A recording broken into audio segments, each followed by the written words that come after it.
Fala galera, bom dia. Meu nome é Guilherme, professor de Jiu-Jitsu CDGF Team Vila da Penha. E tô vindo aí gravar um vídeo, né, que seria um vídeo só para os meus alunos, né, que a gente tá passando por esse período aí de quarentena, né, onde está tudo paralisado, a gente não tá podendo treinar, não tá podendo conviver no tatame. E eu conversando com a minha rapaziada aí, eu tive a ideia de gravar alguns vídeos falando sobre o jiu-jitsu, né? Seria uma parte mais de regras, de competições, né? Que eu ia destrinchar bem essa questão de competições e regras. Mas aí pedi sugestões e vieram alguns temas bem legais que eles pediram que eu abordasse, né? Então achei maneiro deixar o vídeo aberto, né? Não só para os meus alunos, mas deixar aberto aí no YouTube para quem quiser assistir, ficar à vontade, né? Um desses temas, né, que eles pediram foi a história do jiu-jitsu, que eu achei mais interessante começar por ela, porque não adianta nada eu falar sobre regras, o cara lá sabe tudo de regras, sabe tudo de luta, do esporte em si, mas não saber da origem, né, do jiu-jitsu, que hoje é um esporte muito grande, praticado por muita gente, infelizmente ainda não é olímpico, mas pouca gente tem acesso à história do jiu-jitsu, até porque informações na internet são meio contraditórias, né? Muita gente acaba puxando a sardinha para o seu lado, né? Então eu resolvi dar a minha versão aí do que eu li, do que eu estudei, do que eu ouvi e do que eu achei que faz mais sentido, né, nessa história. Então, começando para falar da história do jiu-jitsu, falar um pouco da origem, que já começa por aí, já é bem certo onde o jiu-jitsu surgiu, né? Falam-se de 3 países, né? Seria Índia, China e Japão, né? Sendo que o que tem em comum, né, nesses 3 países é a sua religião predominante, que é o budismo, né? E aí, por isso, eu acredito que a versão do jiu-jitsu ter sido criada inicialmente na Índia faz um pouco mais de sentido, né? Porque essa versão diz que o jiu-jitsu foi criado pelos monges tibetanos, né? Que eram pessoas franzinas, né? Bem pequenas, e que desciam um monte para buscar suprimentos para levar para o monastério, e sempre eram saqueados, né, durante esse trajeto pelas tribos mongóis, que eram formados por pessoas fisicamente maiores, mais fortes, que sempre levavam vantagens. Como os monges, pelo princípio deles, da religião, eles não utilizavam armas, né, eles criaram uma técnica para se defender, né, que essa técnica visava o uso da alavanca corporal, né, o uso de alavancas, torções de articulações e estrangulamentos, né, para se defender dos ataques mongóis. Basicamente, o jiu-jitsu, né, alavancas, torções e estrangulamentos. Então, isso para mim fez muito sentido, né? E acredito que, tipo, falam-se muito do jiu-jitsu ter sido criado no Japão pelo fato de ele ter vindo para o Brasil através de um japonês, né? Então, acho que por isso fala-se muito de Japão. Mas na verdade eu acredito nessa versão do jiu-jitsu ter sido criado na Índia, né? E aí voltando, o Brasil, do jiu-jitsu chegando no Brasil, né? Ele chega no início do século passado, e aí a gente tem 3 nomes fundamentais para essa chegada do jiu-jitsu no Brasil, que seria Mitsu Maeda, um japonês que veio para o Brasil numa excursão militar. O Brasil não, perdão, para os Estados Unidos e América Central, e chegou no Brasil por Belém do Pará, né? Foi o primeiro lugar que ele ficou aqui no Brasil, foi no Pará, onde ele conheceu o segundo nome importante dessa história, que é o Gastão, né? Que é o Gastão Gracie, né? e o Luiz França, que era fuzileiro naval e fez parte dessa excursão junto com esse japonês. Né? E aí a gente começa a falar um pouco do relacionamento do Maeda, que era conhecido como Conde Coma, do Gastão Gracie, que é pai do Carlos Gracie e do Hélio Gracie, e do Luiz França, que é mestre do Oswaldo Fada. Né? Que aí a gente já começa a entrar na questão das principais famílias do jiu-jitsu, né? Que é a família Gracie e a família Fada. Né? Então, mas voltando um pouquinho, o Milton Maeda era conhecido como Conde Coma, e ele já tinha por hábito, né, para difundir a sua arte marcial, que estava vindo do Japão, de criar alguns desafios, desafiar os lutadores locais, estivadores, capoeiristas, né, os valentões da época, né, e promovia esses eventos, né. E o Gastão Gracie, que eu não sei o certo quem ele era, se ele era fuzileiro, se ele era militar, sei que era um cara muito influente, pediu pro Maeda ensinar essa técnica pro seu filho mais velho, o Carlos, né? Então ensinou, e o Carlos era adolescente na época, e o Carlos com 20 anos, né, começou a treinar seus irmãos, entre eles o Hélio Gracie, né, que aí são os dois filhos do Gastão mais famosos, né, que é o Carlos e o Hélio. Então isso veio para o Rio de Janeiro, né, onde foi criada pelo Hélio a Academia Gracie Jiu-Jitsu, localizada na Zona Sul, no Maitá. Né. E o Carlos, né, também ensinou, além de ser irmão, ensinou para os seus filhos, que é o Carlos Júnior, né, que é o Carlinhos Gracie, hoje presidente da CBJJ, da IBJJF, e fundador da Gracie Barra. E o seu outro filho, o Carson, né, Carson Gracie, que é fundador de uma academia famosíssima em Copacabana, a Carson Gracie Jiu-Jitsu, né, formou vários lutadores famosos. Depois eu vou entrar mais um pouco sobre esse assunto. E tipo, toda a zona sul do Rio de Janeiro e a barra área nobre do Rio de Janeiro ficou dominada pelos Gracies, né? A Gracie Maitá, né, era muito conhecida, né, pelos os filhos do Hélio, né? Se eu não me engano, eram 6 ou 7, mas eu lembro o nome de 6, que era o Rorion, o Rickson, o Helson, o Royler, o Holker e o Royce, né, que são os filhos mais famosos e que difundiram essa arte nos Estados Unidos e no Japão. Né? Difundiram não, né? Levaram esse jiu-jitsu abrasileirado, né, para os Estados Unidos e para o Japão. Né? E lá no Japão era o Rickson, era muito famoso lá, já era um lutador muito famoso. E nos Estados Unidos pelo Rorion, né, que morava lá e promovia lutas na sua garagem, desafiando outros lutadores de outras artes marciais. Né?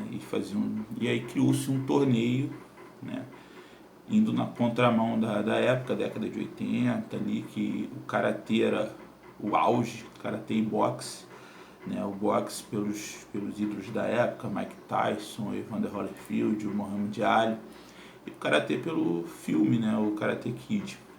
Então eles vieram na contramão com o jiu-jitsu, desafiando lutadores de karatê, de jiu-jitsu, karatê, boxe, taekwondo, muay thai, desafiando os caras. Fala, meu irmão, minha luta é mais eficiente que a tua.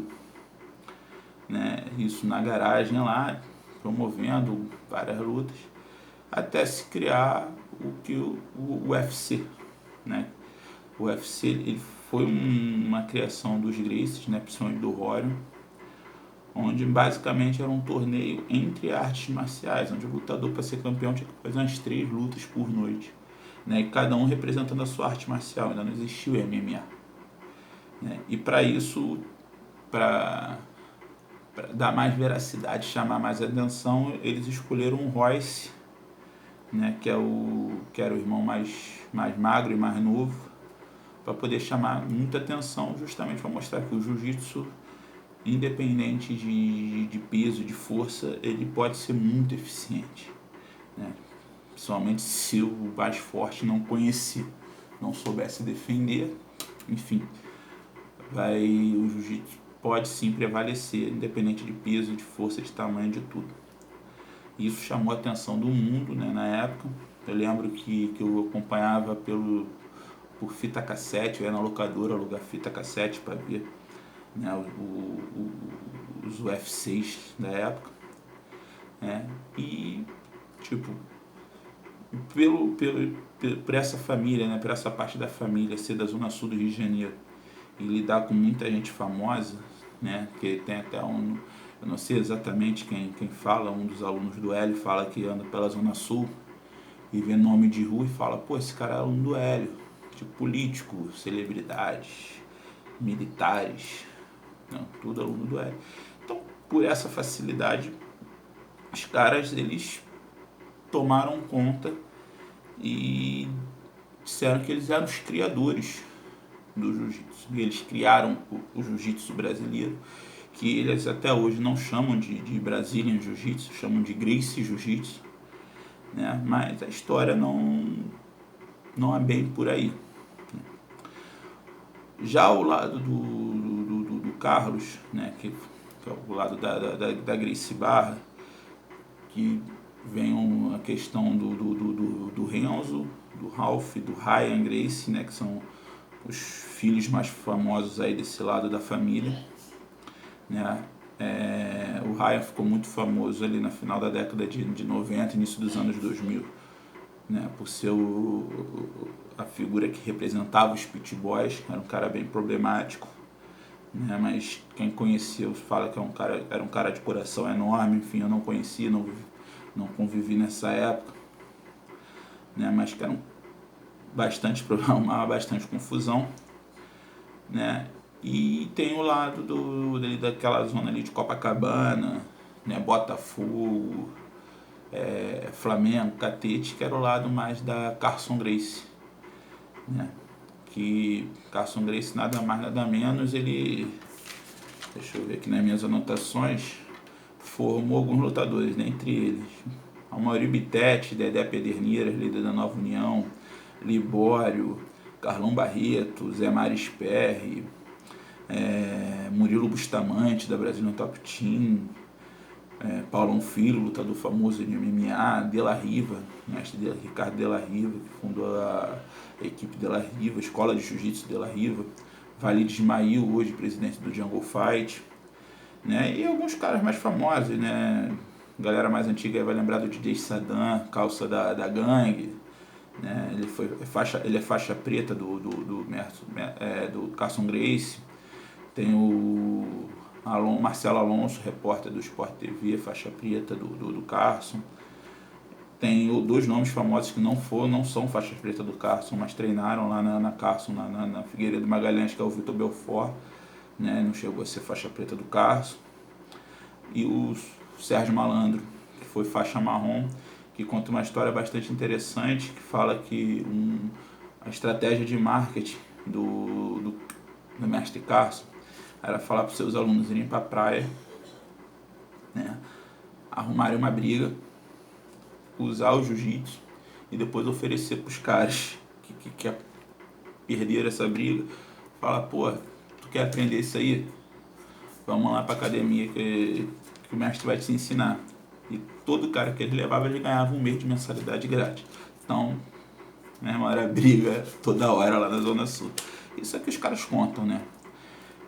E dentre outros aí, muitos caras muito famosos aí, líderes de equipes, né, Saporito, Bebel Duarte, Manimal, Léo Diller, né, vários outros aí que foram formados pela Carson Gracie, né?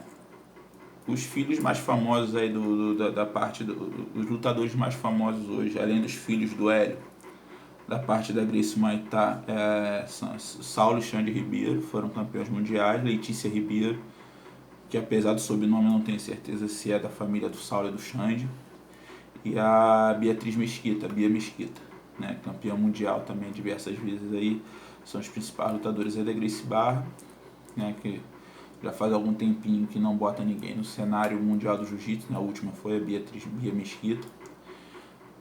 E do lado da Gracie Barra, os mais famosos são a Kira, né, campeã diversas vezes aí mundial, se não me engano foi 5 vezes campeã mundial, e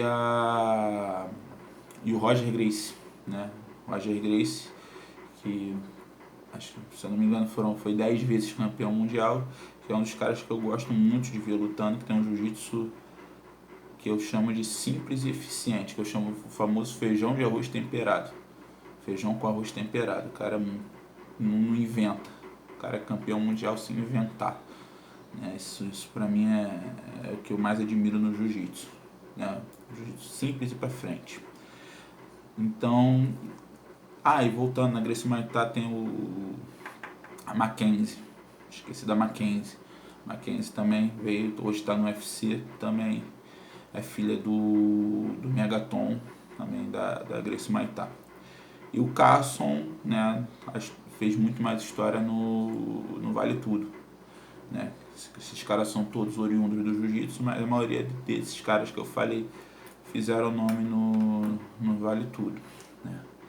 E aí mudando, né, a gente volta lá atrás, quando eu falei que tinham 3 nomes importantes na história do jiu-jitsu, a gente vai começar a falar da parte mais próxima do que eu vivenciei de jiu-jitsu, né? Que é a parte do Luiz França, né? Como eu falei lá no início do vídeo, fuzileiro naval, e aprendeu jiu-jitsu através do Conde Coma, né? E tem como seu aluno mais famoso o Oswaldo Fada, né? O Oswaldo Fada foi aluno do Luiz França, se eu não me engano, no Corpo de Fuzileiros Navais, e abriu a Academia Fada Jiu-Jitsu, fundou a Academia Fada Jiu-Jitsu em Bento Ribeiro, junto com seu irmão Humberto e o Xandu, né? Que é um nome importante aí também na história do Jiu-Jitsu. Sendo que com bons suburbanos da Zona Norte, do Rio de Janeiro, aquela coisa toda, não tiveram o mesmo boom dos Gracies, uma questão pura e simplesmente comercial, né? Porque era uma questão mais assistencial, mais social do que comercial, né? Eles cobravam mensalidade, mas a maioria das vezes faziam caridade, que é o que os professores hoje da Zona Norte, né, inclusive eu, mais sofrem, né, com essa questão dessa filosofia. Tipo, cara, não vou proibir ninguém de treinar porque o cara não tem dinheiro para pagar mensalidade, como é que é isso? E é bem complicado, é bem difícil, né?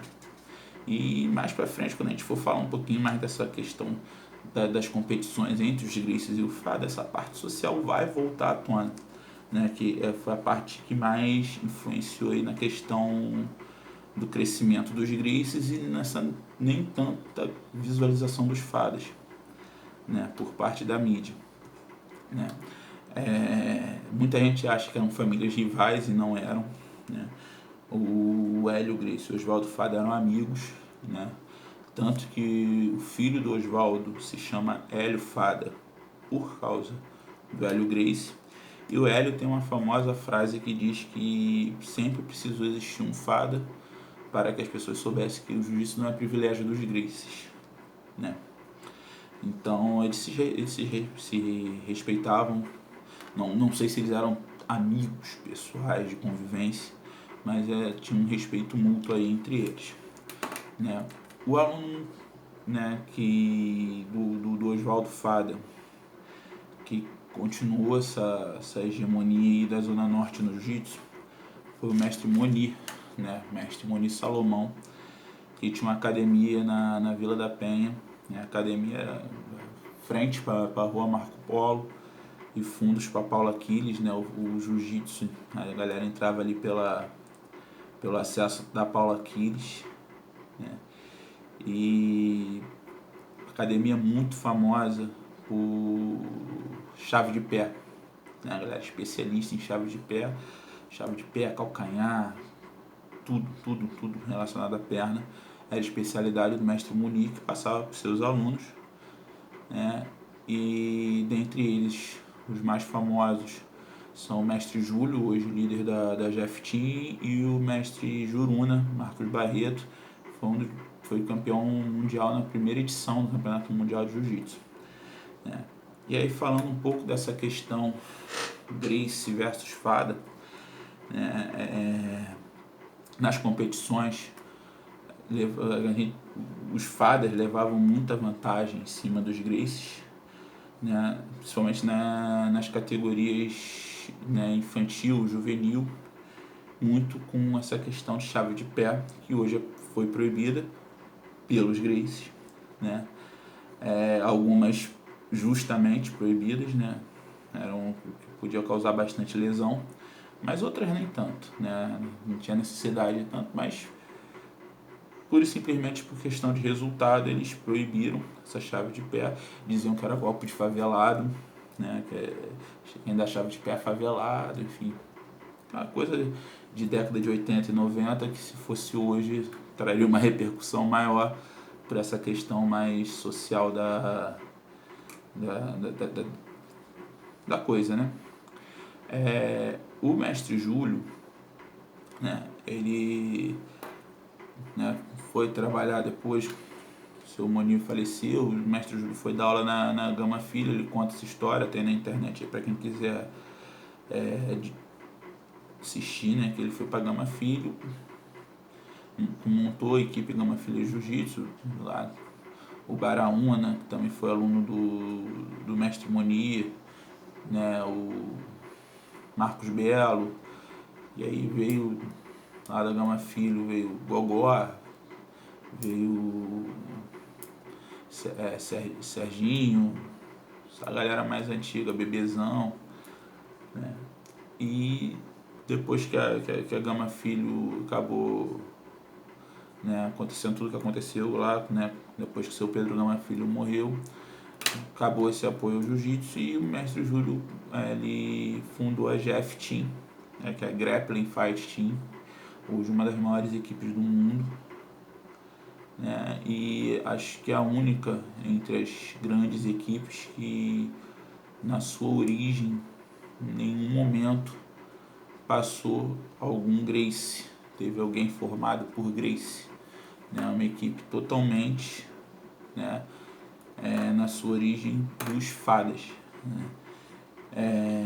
Então é um fato curioso isso, porque o jiu-jitsu foi tão difundido pelos Gracie que hoje as grandes equipes têm sempre alguém formado pelo Gracie, por algum Gracie, exceto a GF Team, né? Então é isso basicamente a história do jiu-jitsu que eu conheço, né?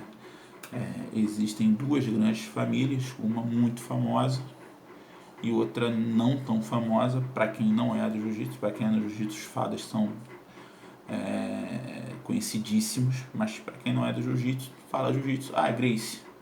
Não, existe uma outra família em questão muito importante, tanto quanto os Gracies, né? Existe hoje na internet 2 documentários, eu vou ver se eu acho os links e posto na descrição, que é a história do jiu-jitsu contada pelos Gracies, né, e a história do jiu-jitsu contada pelos Fadas.